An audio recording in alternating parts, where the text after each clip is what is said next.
Imprimé, téléchargé, recopié sur le site internet du ministère de l'Intérieur. Le professeur Didier Raoult, spécialiste des maladies infectieuses, se met en retrait du conseil scientifique. Le grand public l'a récemment découvert en grand défenseur des dépistages massifs et surtout de l'usage de la chloroquine comme traitement contre le coronavirus. Didier Raoult, persuadé que cette molécule utilisée notamment contre le paludisme est un remède efficace. Il brandit notamment l'essai clinique qu'il a piloté dans son institut à Marseille. Mais la revue Prescrire, revue indépendante sur les médicaments, pointe des failles méthodologiques dans ces tests de Didier Raoult. Juliette Drose.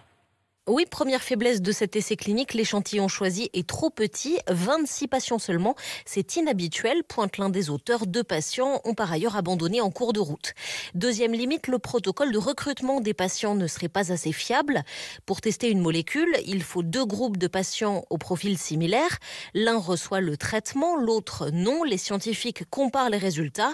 Or, dans le cas du test du professeur Raoult, les 2 groupes n'auraient pas été choisis correctement pour aboutir à un résultat solide. Les conclusions de l'étude: la disparition en 1 semaine du virus chez la plupart des patients traités ont donc peu de valeur scientifique. La revue Prescrire conclut: le traitement à la chloroquine n'a pas été prouvé de manière suffisamment rigoureuse.